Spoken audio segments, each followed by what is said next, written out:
Or 7 p.m., every projector started by itself. Evan Brooks was locking the abandoned Monarch Theatre. The building had been closed since 1998. Tonight, one auditorium suddenly glowed behind sealed doors. Evan heard applause coming from seats without people. He unlocked Auditorium 4 and stepped inside alone. A black and white movie flickered across the giant screen. The film showed the theater exactly as it looked. Then Evan appeared inside the movie, walking downstairs. On-screen Evan stopped before real Evan had moved. He raised one hand toward the empty audience. Real Evan felt his arm lifting against resistance. He forced it down, and the film jumped. A woman's voice behind him whispered, "Do that again." Evan turned and saw Mara Quinn near the aisle. She was filming the screen with her phone. Mara researched abandoned cinemas for her documentary channel. She said the Monarch had no Auditorium 4. She was right. This room should be storage. The movie suddenly cut to Mara's childhood kitchen. Young Mara sat beside a birthday cake smiling. Her mother crossed the frame carrying red balloons. Mara dropped her phone and stopped breathing normally. Her mother had died when Mara was 9. No recording of that birthday had ever existed. Evan told her the projector was stealing memories. Then the movie showed Evan at a hospital. His father sat beside someone hidden by curtains. Evan recognized the room, but not the patient. The screen froze on one empty visitor chair. A ticket slowly appeared on that chair. Mara found the same ticket beneath her seat. It carried tonight's date and seat 14. Every other empty seat now held tickets too. Then silhouettes began filling the seats on screen. The slow clap echoed from the projection booth. An elderly usher stood behind the glass upstairs. He introduced himself as Silas Kessler, former manager. Silas asked why they disturbed the final screening. Mara demanded to know what film they were watching. Silas called it simply The Last Audience. He said the reel was never officially produced. It assembled itself from whatever viewers brought inside. Every watched minute surrendered one private memory. The movie arranged those memories into a story. Evan asked what happened when the story ended. He said audiences rarely survived the credits unchanged. Mara rushed toward the exit, but handles vanished. The walls extended where every doorway had been. Auditorium 4 had become a sealed black box. Only the screen still offered a possible opening. Evan climbed onto the stage and touched it. His palm appeared inside the movie from behind. Real Mara saw the same hand beside her. The film was no longer showing their memories. It was showing the room from another side. Silas warned Evan not to tear the screen. Something beyond it had been watching for decades. Evan asked who could watch an empty theater. Silas answered, the people who bought the tickets. Every on-screen silhouette turned its head together. One figure wore Evan's father's old grey coat. Evan moved closer until Mara grabbed his sleeve. His face remained hidden beneath projector flicker. Evan shouted his father's name into the auditorium. The figure stopped, then removed the grey coat. Underneath stood a woman Evan recognized instantly. The mother, Lena, had vanished 20 years earlier. Evan had been told she abandoned the family. The movie showed Lena working inside this theater. She operated the projector during the final screening. That night, the fire alarm trapped everyone inside, but no fire was ever found afterward. Instead, 42 patrons vanished without a trace. The city blamed faulty records and theater closure. Silas admitted the official story was manufactured. The real had pulled the audience through the screen. Lena stayed behind to stop it spreading further. Silas had done that since Lena disappeared. The night, his replacement arrived without realizing it. Evan understood why Silas let him take the job. Silas had chosen him because Lena was inside. Mara accused Silas of feeding people to the real. I said, one viewer preserved 42 trapped lives. If the real stopped, those people dissolved forever. If it continued, new memories kept feeding them. Mara noticed the on-screen audience becoming more detailed. Faces sharpened whenever Evan remembered something painful. The film was building bodies from stolen memories. Each trapped person required pieces from new viewers. Evan realized Lena might not truly be Lena. His childhood memories had simply shaped her face. Lara asked what happened to original Lena then. Silas pointed toward the projection booth mirror. In its reflection, someone sat behind the projector. The real booth was empty except for Silas. Reflection, Lena turned and looked directly outward. She held up a card with Evan's name. He remembered her face but heard only silence. Lara shouted for Silas to stop the projector.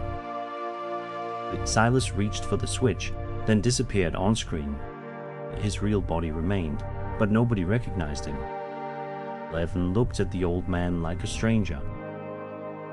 Lara wrote it across her arm with marker. The movie immediately blurred the writing into darkness. Evan realized memory itself could not beat the real.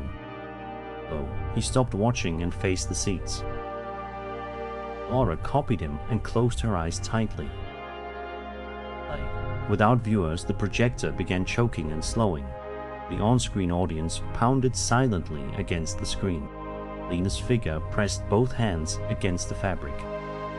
Evan heard her voice return for 1 second. She whispered, "You were never the audience." The screen suddenly became transparent like dark glass. Beyond it sat another enormous theater full of people. Hundreds watched Evan and Mara from red seats. Every viewer wore a ticket dated tonight. One empty chair waited in the center row. Above it, a small sign showed Evan's name. Then, the other audience began applauding slowly. After the storm, Maple Street opened like a wound.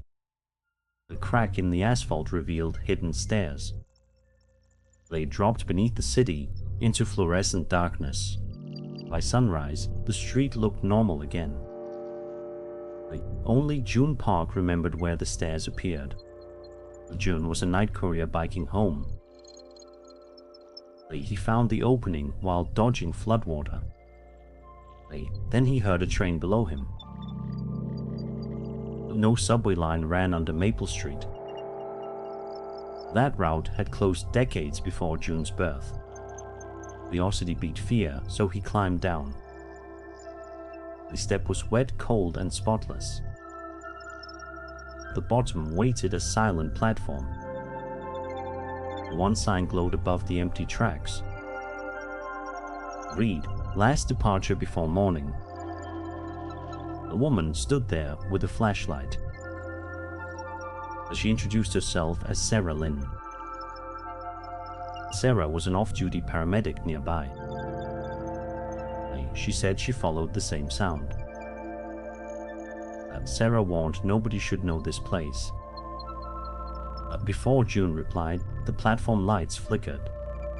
A silver train arrived without wind or noise. Its windows glowed, but nobody moved inside. The doors opened exactly before June and Sarah. Inside, every seat was perfectly dry. Plain water stopped at the threshold like glass. June stepped aboard and felt sudden warmth. Sarah followed, though her hands kept shaking.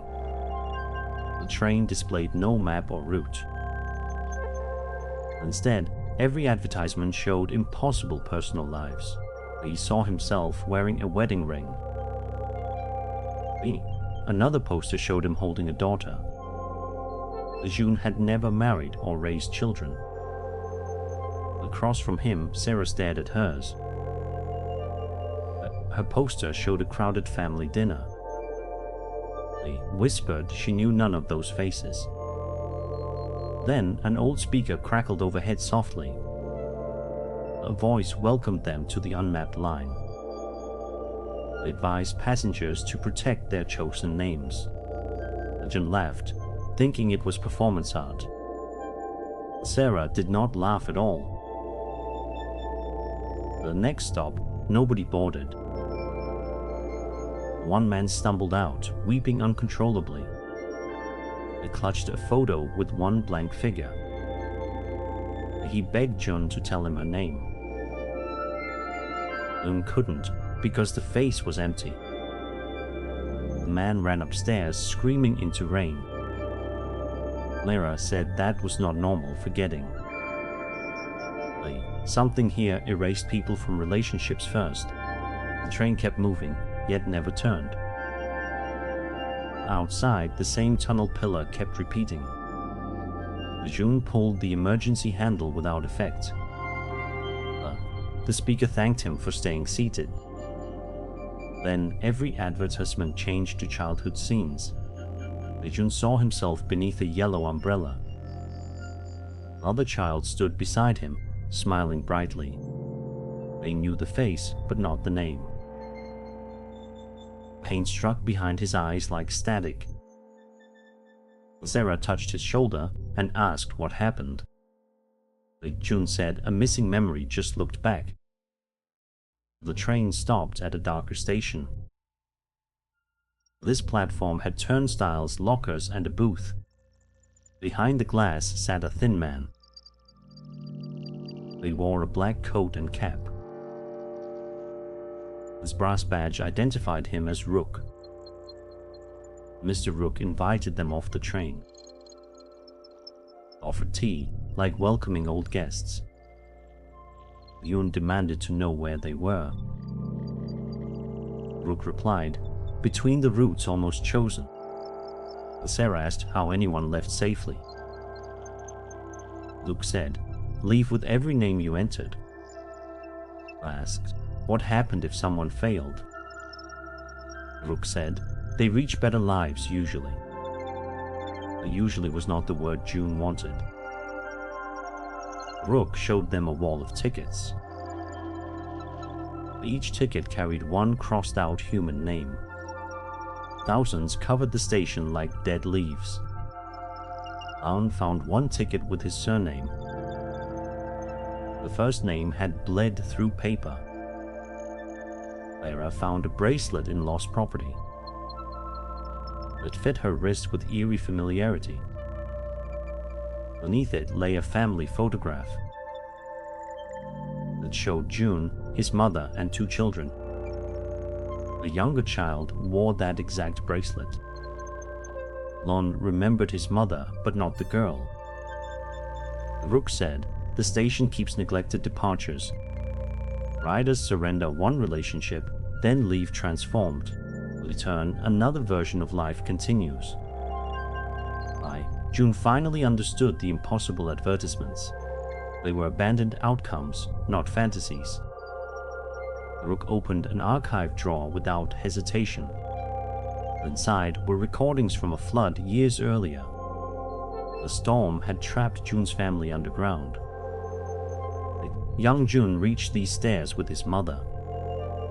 His baby sister was trapped in rising water. The station offered one impossible exchange that night. Save the mother or save the sister. The mother chose survival and boarded the train. To keep moving, one name was surrendered. The station erased Mina from remembered life. Yoon finally spoke the missing name aloud. The tunnel answered with the child's laughter. Sarah dropped the bracelet and stepped backward. Rook watched her like recognition was expected. He said some passengers return as alternate futures. Clara was not random, and neither was tonight. The family dinner in her advertisement mattered. Dunn stared as her expression quietly changed. She remembered rain, a lullaby, and drowning light. Sarah was Mina's unchosen life-made adult. Not exactly his sister, but her continuation. If June restored Mina fully, Sarah vanished. If he kept silent, Mina stayed erased. The departure board lit with 2 destinations. One train read, "Return with what remains." The other read, "Return with what was lost." Jun asked whether a third route existed.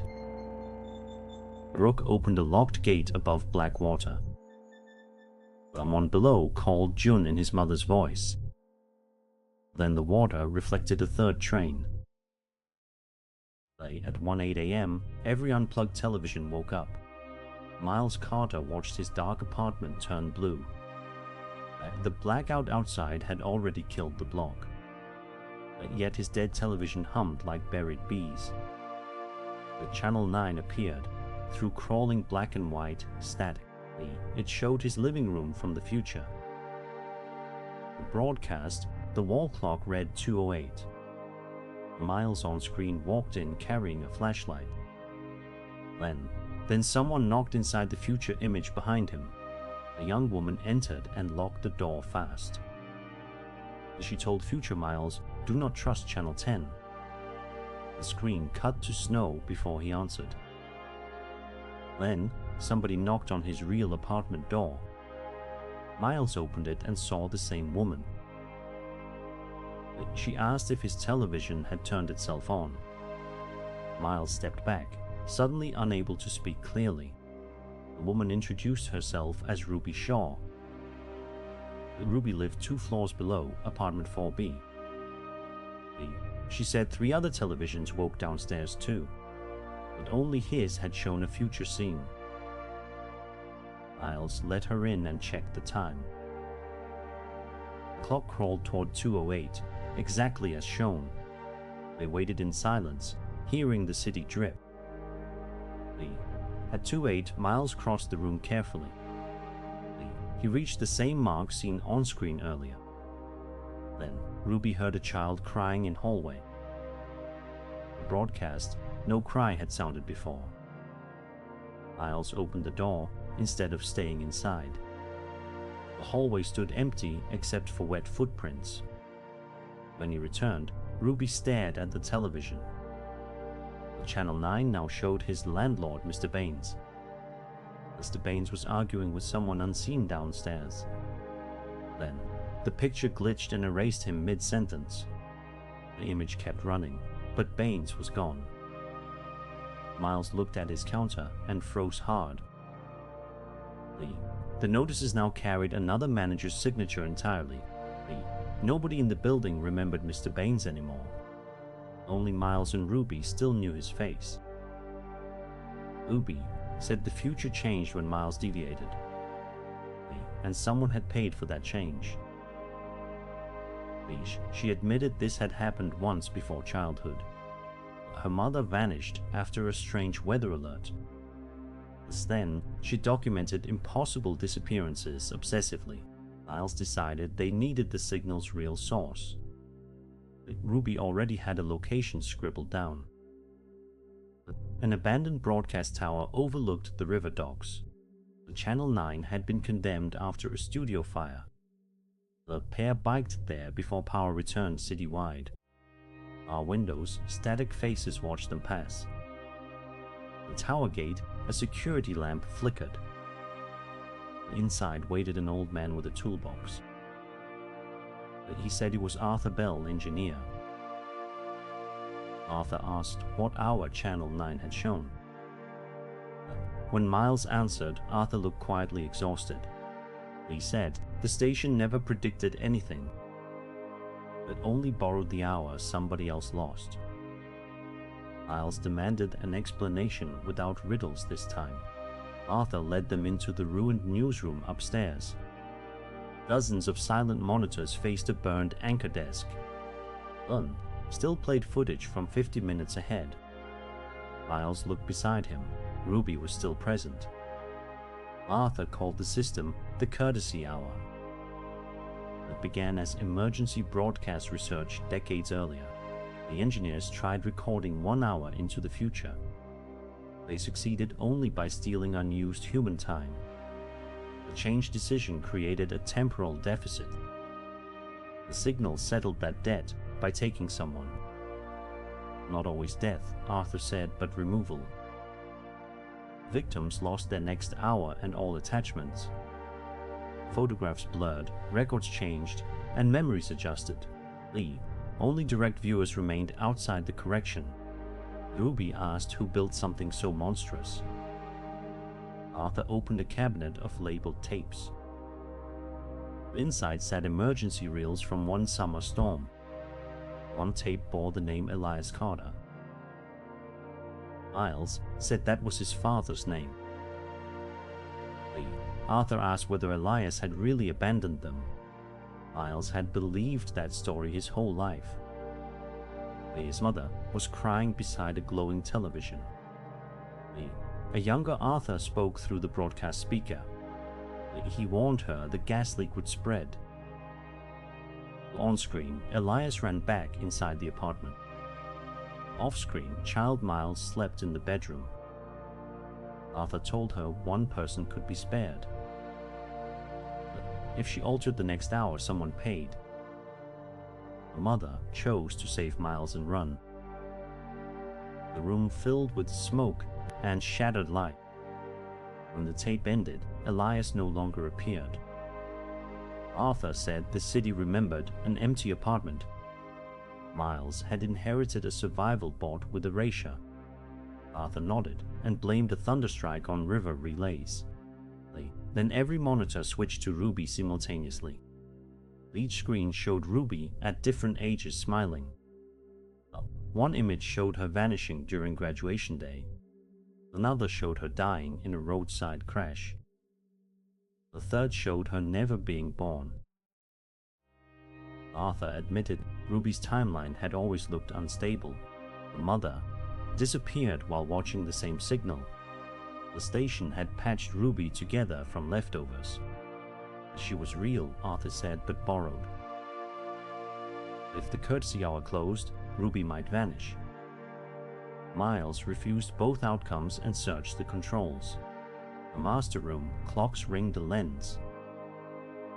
The lens pointed straight at the sleeping city. Every second hand trembled like trapped insects. The final broadcast had already begun transmitting. At 3:08, Channel 9 would reach everyone, while thousands could vanish if viewers changed the hour. Arthur said only one way could stop it. Someone had to return the hour willingly taken. That meant entering the live frame and staying. The station would anchor itself to one name. Miles stepped toward the camera before Arthur finished. Ruby grabbed him and said she should go. But without this machine, she might disappear regardless. Miles saw Channel 10 glowing on a side monitor. It showed another future beyond the ruined tower. On that screen, Elias Carter stood alive. He was holding the door to a studio. Elias looked directly outward and called Miles home. At 12:14 a.m., Gate 7 reopened by itself. Nadia Reyes heard the latch click underground. She was mopping the closed bus terminal alone. Rain hammered skylights like impatient fingers above. Gate 7 had been sealed for years. Old crash made everyone avoid that corridor. At night, its red chain lay curled aside. Beyond it, warm light spilled onto tiles. Nadia followed the glow past boarded vending machines. A brass sign hung above a narrow door. Read "Lost and Found for Persons." Inside, shelves climbed higher than the ceiling. Umbrellas, shoes, toys, watches filled numbered rows. Each item wore a yellow claim tag. Behind the desk sat Ellis Ward, smiling. He greeted Nadia as if expected. Nadia asked where terminal security actually was. Ellis said the missing always arrive first. Then, a second voice called from hallway. The transit officer stepped inside, soaked and breathless. His name was Owen Cole from patrol. He said his radio died near gate 7. Ellis offered both of them hot tea. Nadia refused and kept standing instead. Owen noticed the shelves kept rearranging themselves. Ellis said each shelf followed fresh grief. The suitcase opened nearby without any hands. Inside lay a child's jacket and photograph. The face in the photo had blurred away. Nadia felt suddenly cold despite the steam. Ellis explained the office stored unclaimed people. Not bodies, he said, but unfinished arrivals. Every object belonged to someone never fully returned. But if families stopped looking, shelves kept them. Owen laughed once, then checked his badge. His own last name had faded slightly. Les asked whether either came to claim someone. Nadia said she had lost nobody recently. The music box started playing behind her. She turned and saw a lion keychain. It hung from a blue bus pass. Nadia knew it before touching it. It had belonged to her brother Leo. Leo vanished after the Harbor Road crash. Everyone called him another unsolved missing child. Their mother stopped saying his name aloud. Ellis placed the keychain on velvet cloth. He said Leo's file remained partially active. Owen asked what partially active even meant. Ellis opened a ledger thick as stone. One page showed bus routes drawn like veins. Beside Leo's name, 2 boxes remained open. Remembered by one, claimed by none. Nadia whispered that she still remembered him. Ellis smiled as though expecting that answer. He said memory allowed the first door. Blaming opened the second and cost more. Owen demanded a normal explanation immediately. Ellis pointed toward a mirror behind the desk. In it, the terminal showed daylight commuters. Leo, Nadia, and Owen still stood there. But behind mirrored Nadia walked a small boy. Leo held her hand like no years passed. Nadia touched the glass and heard him laugh. Owen warned her not to trust reflections. Ellis said reflections were cheaper than returns. He offered Nadia a temporary claim token.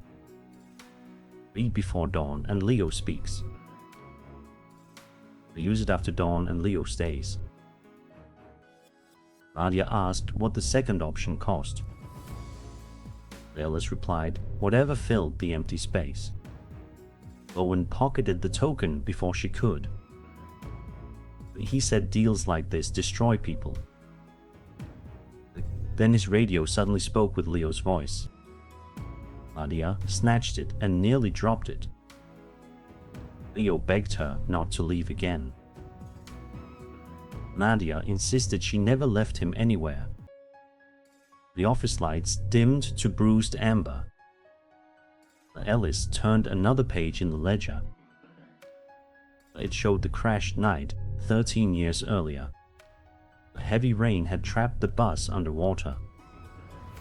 Nadia and Leo were both inside. Their mother reached only one window first. Ellis said the office offered one retrieval.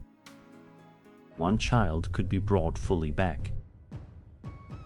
Their mother chose Nadia before dawn broke. Leo entered inventory with his keychain. Nadia backed away as Owen read further. Ledger listed a second exchange. Retrieval confirmed. Identity stabilized through borrowed attachment. Nadia asked what that sentence meant. Ellis finally looked almost sympathetic then. He said the original Nadia died too. Their mother could not leave empty-handed. The office rebuilt Nadia from memory. A borrowed life walked home in her place. Owen stared at Nadia like a stranger. Ellis said she was real enough. Real enough was not real, Nadia snapped. The shelves began rattling like distant trains. Dozens of tags fluttered without any wind. Ellis warned that one claim window remained. Later, Leo and Nadia returned to inventory. They'd keep Nadia and Leo stayed shelved forever. Owen asked whether there was another route. Ellis said almost nobody asked that question. He unlocked a drawer marked unprocessed journeys. Inside were duplicate claim tickets and blank tags. One ticket carried their mother's signature twice. Listed Platform 0, arrival uncertain. Owen realized 2 children had been claimed once. Nadia understood their mother had chosen both. The office had accepted, then hidden the debt. Ellis admitted Platform 0 held unresolved exchanges. The bell rang somewhere below the floorboards. The departure board outside flipped to 0. Through the basement window, a ghost bus arrived. Inside sat Leo beside a second Nadia. And their mother held 2 matching claim tickets. Then all 3 looked up and saw Nadia. Dr. Mercer smiled with Noah's face in the elevator. Behind him, a red 15 button began pulsing. Mira whispered that this floor never showed memories. It showed tomorrow, then demanded someone make it happen. Before Noah answered, the hospital alarms stopped together. Every clock nearby jumped forward exactly 15 minutes. The duplicate stepped aside and invited them inside. He promised one future could save everyone. Noah noticed burn marks across the Fran's. Then the elevator doors closed behind all 3. The car descended, although 15 should be higher.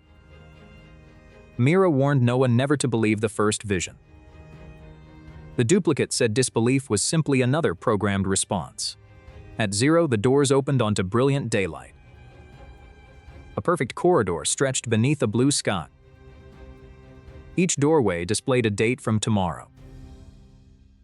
Behind glass, strangers repeated ordinary morning routines. Everything looked harmless until everyone turned toward Noah. Door 1501 showed the hospital burning before sunrise. Nurses carried patients while smoke swallowed the eastern wing. On screen, Noah stood outside, refusing to unlock doors. He shouted that the footage was impossible and cruel. The scene changed immediately after hearing his denial. Now Mira held the keys beside the locked entrance. She watched herself abandon everyone without blinking. Mr. Vale appeared behind them with a cracked stopwatch. He said the floor revised futures whenever fear changed. Then every glass apartment began showing different disasters. One room showed Emma alive inside a crowded station. Another showed her boarding a train without remembering Noah. Another showed Noah stopping her, causing hundreds to die. Each rescue created worse consequences elsewhere. Mira covered the windows, but whispers escaped through walls. They repeated private thoughts neither had spoken aloud. The duplicate calmly recorded every reaction in a notebook. Noah grabbed him and demanded his real identity. The man answered, "I am what you choose next." Then his face aged 15 years in seconds. At corridor center, a steel door marked 1515 open. Inside waited a circular chamber filled with moving screens. 15 futures surrounded one empty chair beneath white light. Each future ended with Blackridge Tower collapsing at dawn.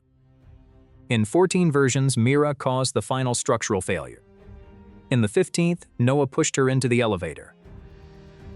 That future saved the city but erased Emma forever. Mira accused the room of manufacturing false choices deliberately. The duplicate asked Noah which loss he could survive. A countdown appeared, granting them 15 minutes to decide. Noah searched beneath the console and found hidden recordings. Old visitors rehearsed the same disaster shown around them. They panicked, escaped, then caused each prediction themselves. The floor was not forecasting tomorrow at all. It was teaching frightened people how to create it. Every screen tracked pulse, attention, doubt, and attachment. Whichever vision received most fear gained physical detail. Noah realized watching was turning possibilities into instructions. The duplicate applauded and called this the midpoint test. He claimed Dr. Mercer designed the engine decades earlier. Mira demanded proof, so he sealed archive. Inside were photographs of Noah building the first chamber. Beside him stood Mira wearing a research uniform. Her badge identified her as Dr. Mara Vale. Mira staggered, insisting that name belonged to nobody. Mr. Vale quietly removed his cap and faced her. He called her daughter, missing since the original fire. The corridor lights shifted from blue to emergency red. Mira remembered testing the machine with teenage Emma present. Noah remembered ordering the experiment, despite unstable reading. The first prediction showed Emma dying inside apartment 1313. Trying to prevent it, they started the actual fire. Every floor afterward became a containment layer for guilt. Mira was not a ghost but a fragmented survivor. Her memories had been distributed across 14 artificial floors. Reaching 15 began the person she once was. But restored Mara immediately tried activating the engine again. She believed one perfect future could undo every death. Noah feared the machine had already influenced that belief. The duplicate revealed himself as Noah from tomorrow morning. He had returned through a future the engine created. In his timeline, Mara activated 15 and destroyed downtown. He came back to force Noah toward the sacrifice. Mara said future Noah was merely another persuasive simulation. Both demanded trust while the countdown reached 5 minutes. The screens began projecting doors into the real corridor. Burning nurses, lost children, and silent residents stepped through. They were rehearsals given bodies by concentrated attention. Vale shouted for everyone to stop looking directly. Noah smashed lights, plunging the chamber into darkness. Without observers, several futures dissolved into silver dust. Yet one screen kept glowing behind Mara's hand. It showed Emma waiting safely on the 16th floor. Mara whispered that she finally knew where Emma remained. Noah begged her not to open another path. Future Noah raised a weapon made from elevator metal. He aimed at Mara, repeating the city's survival statistic. Noah stepped between them before either could act. He chose neither prediction and destroyed the central console. The chamber folded like paper around a collapsing flame. 15 doors raced past them through impossible darkness. Vale held the elevator while future Noah began fading. He warned Noah that unchosen futures never truly disappear. Mara entered last, hiding something beneath her burned sleeve. The elevator launched upward as the floor shattered below. Noah awakened again inside the silent hospital corridor. Only 3 seconds had passed on every nearby clock. Vale was gone, leaving his cracked stopwatch behind. Mira remembered her real name but rejected Mara's mission. She promised Noah the machine would remain permanently sealed. Together they watched sunrise beyond the hospital windows. Then Noah's phone received a message dated tomorrow. His own voice whispered, "You destroyed the wrong machine." Security footage showed Mira leaving while Noah still slept. She carried the glowing core beneath her sleeve. At Blackridge Tower, sealed elevators activated without electricity. Floor numbers climbed past 15 for the first time. Mira stood alone as the display revealed 16. Behind its doors, Emma called her Dr. Vale. A second voice asked whether Noah remembered the experiment. Mira smiled, but her reflection remained completely expressionless. Then floor 16 opened onto a room full of Noahs. Everyone in Blackridge Tower deeply feared one impossible hour. At exactly 3:13 a.m., the building suddenly changed.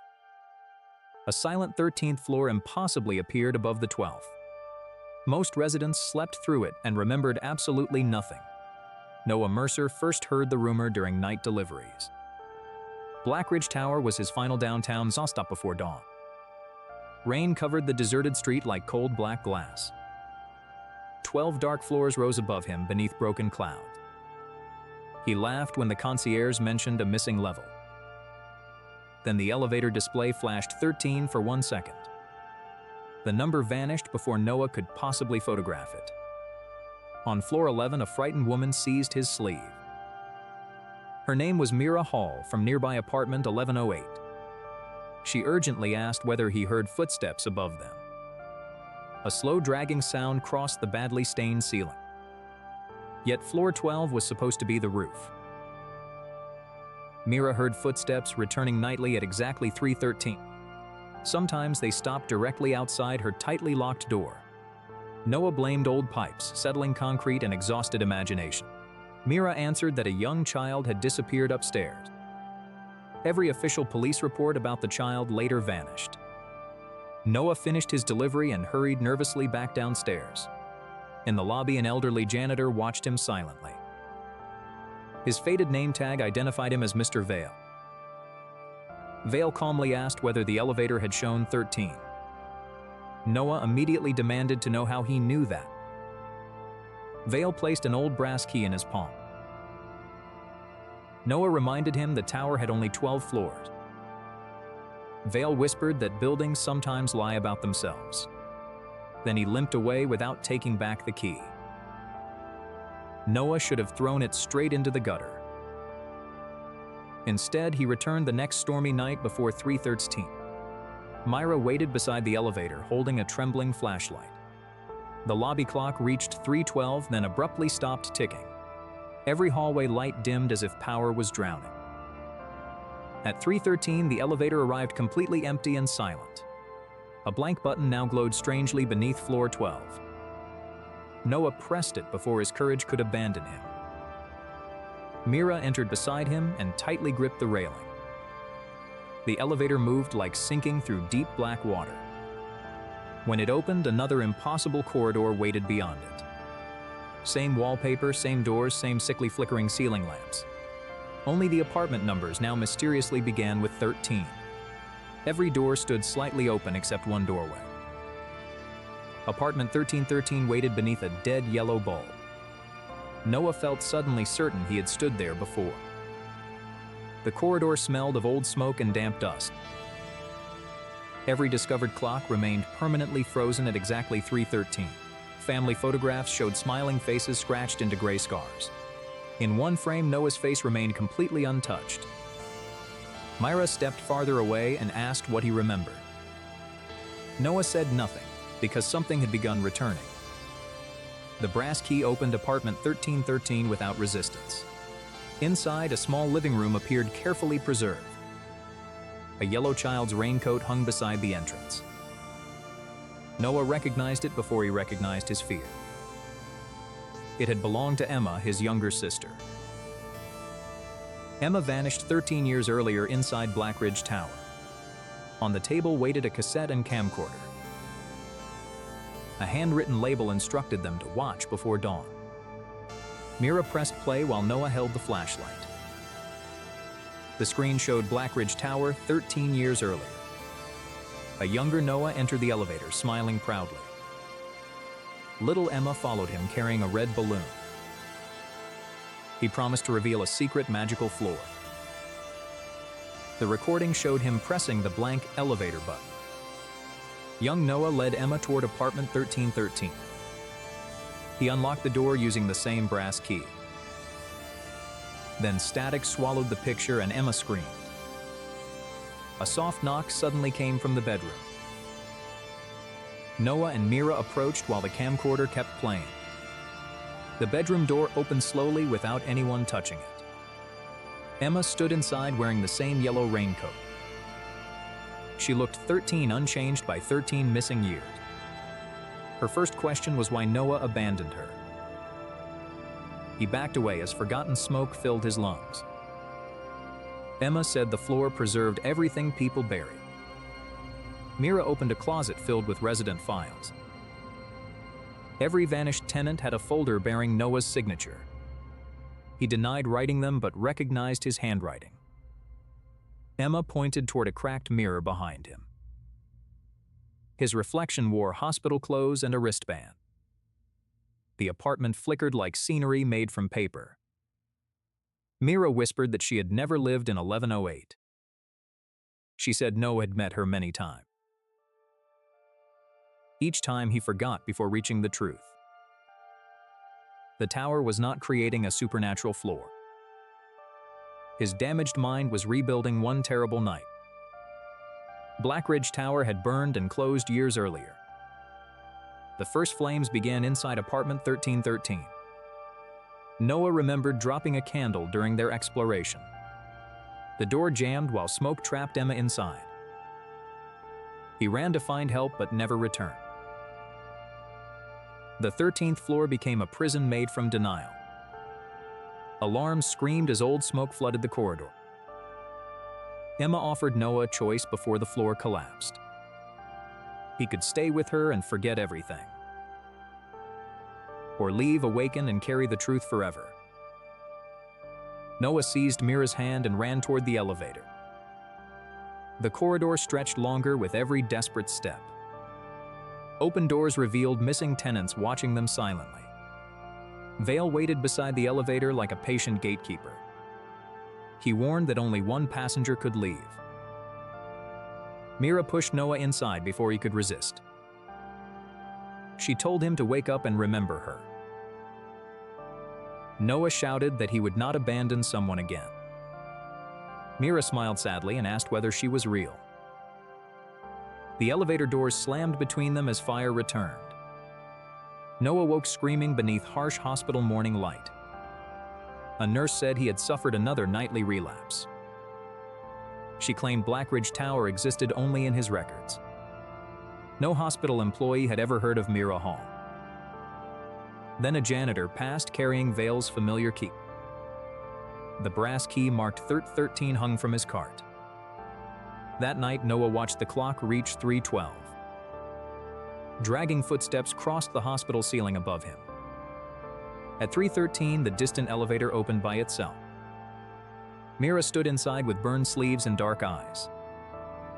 She said he had remembered only half the fire. Then another button appeared marked with floor 14.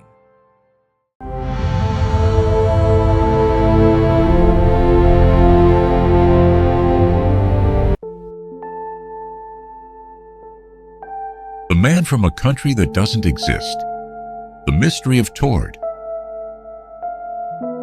In 1954, a mysterious passport allegedly surfaced at Tokyo's Haneda Airport, issued by a nation that, according to every map, did not exist. The story begins as an international flight descends through a wall of thick fog, landing silently at Tokyo's Haneda Airport, unaware that one passenger is about to reveal an impossible secret. Among the passengers was a solitary man carrying a worn leather briefcase and documents issued by a nation so unfamiliar, its very name stunned the immigration officers. Across the passport cover was the name of a nation that had never appeared on any official list in the world. The country was called Tord, a name unknown to the world, and the beginning of a mystery no one has ever been able to explain.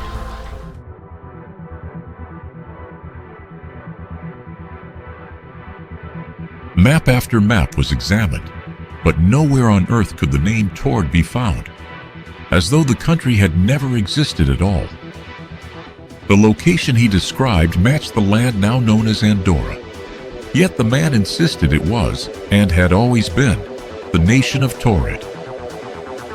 The man firmly insisted that Tord had existed for more than 1,000 years, speaking as though he had somehow crossed over into our world from a mysterious parallel reality.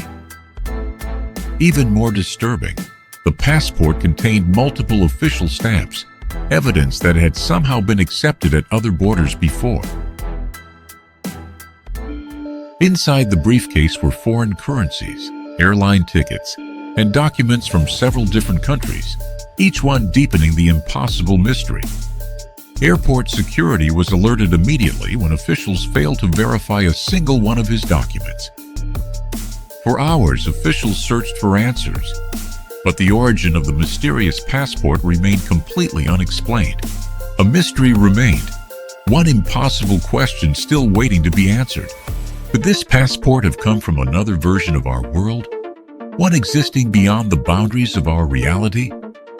The story continues at a hotel near the airport, where the mysterious traveler is placed under guard, until something impossible happens before sunrise. His passport and luggage remained inside the locked room all night, yet by morning the man had vanished without a trace. Where could he have gone? The door was still locked, the window had no balcony, and the room contained no second exit, making his disappearance seem utterly impossible. No sound was heard, and not a single door opened throughout the night, as if the man had simply vanished from reality itself. The man, his mysterious passport, and every piece of luggage were gone. But how could everything vanish from a sealed room without leaving a single trace? Over the years, the story became one of the world's most famous alleged cases of parallel realities. Yet its truth remains hidden in mystery. Some believe the passport crossed through a hidden point where two realities briefly collided, allowing something from another world to enter ours. A single change in the distant past could split history into two entirely different realities, each believing it is the only one. But when investigators examined the historical records, the mystery began to take on a very different and far more unsettling shape.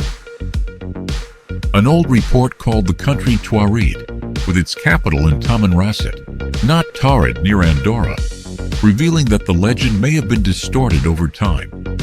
With each retelling, the country's name, its location, the date, and even the ending of the case were gradually rewritten, until fact and legend became impossible to separate. Perhaps the man never came from a parallel world, yet the non-existent nation he claimed as his homeland became a legend that has endured for decades.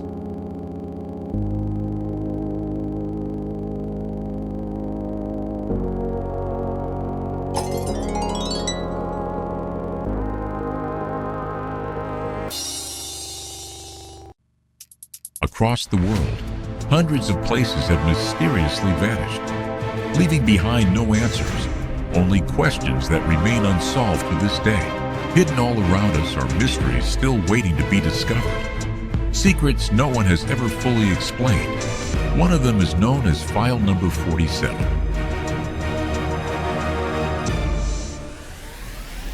According to the records, this place was once home to more than 10,000 people, a thriving community filled with daily life and activity. This was once a thriving city, alive with energy from dawn to dusk. Its streets were filled with people going about their daily lives. Markets buzzed with activity, and the laughter of children echoed through every neighborhood. It seemed like a place full of hope, life, and a promising future. But then, in a single night, everything changed. It happened so suddenly that no one saw it coming. Before anyone could understand what was happening, an entire way of life had vanished, leaving behind only silence and unanswered questions. The next morning, there was no one left. Not a single sign of life remained. The streets stood silent. The homes were abandoned, and it was as if the entire city had simply vanished overnight. There were no signs of war, no evidence of violence, no indication that anyone had tried to flee. It was as if every person had simply disappeared. Without a trace, everything was left exactly as it had been. Nothing appeared disturbed. There were no signs of recent activity, no movement, no voices, as if time itself had suddenly stopped, freezing the entire city in a single moment. Then something strange began to unfold. According to the final pages of the records, an unknown presence had appeared without warning. The very last entry contained only a single sentence, as if whoever wrote it never had the chance to finish. "They're coming." Those were the final words ever recorded. No names were mentioned. No explanation was given. To this day, no one knows who they were or what was truly coming that night. To this day, no one knows who or what they were. No evidence was ever found. No explanation was ever confirmed. Their identity remains one of history's most chilling and enduring mysteries. Some believe it was a natural disaster, a sudden catastrophe that struck without warning, forcing everyone to disappear in a matter of hours. Others believe it was something far beyond human understanding, an unexplained phenomenon, something humanity has never discovered, never identified, and still cannot explain to this day. Case file number 47.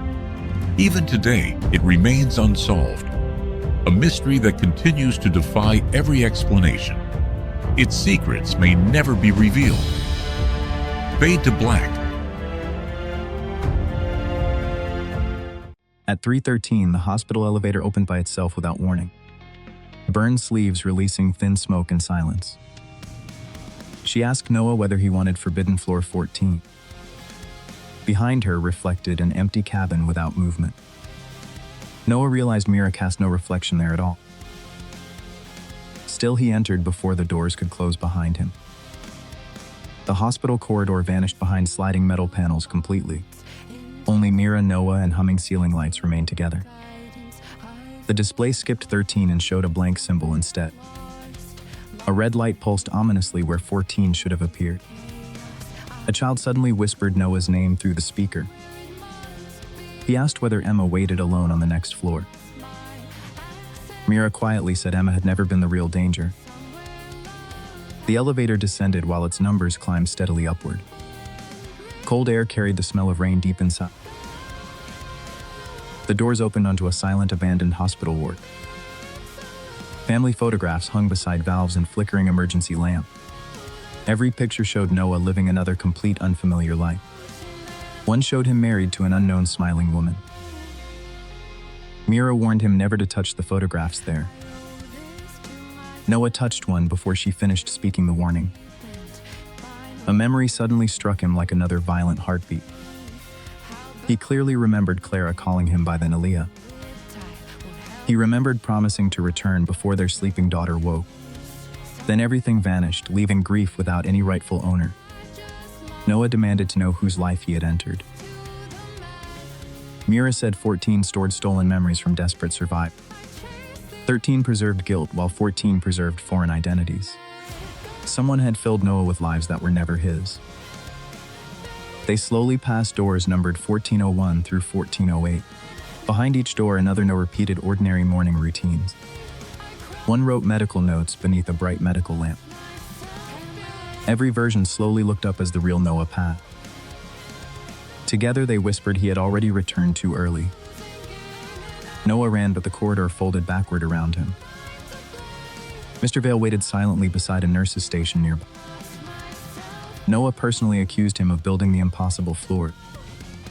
Vale said Noah designed them before deliberately forgetting everything. Mira dragged Noah away before another locked door opened. They entered a supply room filled with damaged cassettes. Each tape carried a date from the Black Ridge fire. A woman's recording calmly expiral memory treatment procedure. Desperate patients surrendered unbearable memories to one volunteer mind. The volunteer carried them temporarily, then eventually forgot them. On the tape, he introduced himself as Dr. Noah Mercer. His recorded voice sounded older and terrifyingly familiar somehow. Grainy footage showed Noah wearing a white doctor's coat. Mira stood beside him, alive and completely unburned there. She called him Dr. Mercer and handed over sealed file. Emma appeared next, but not as a young child. She was an adult nurse wearing bright yellow rainwear. Noah's childhood memories immediately began violently rearranging themselves. His missing sister emerged from many overlapping patient stories. Her face belonged to 14 different Black Ridge children. Her yellow coat came from an old fire photograph. Noah had never actually grown up beside Emma. Mira admitted helping create the secret memory transfer experiment.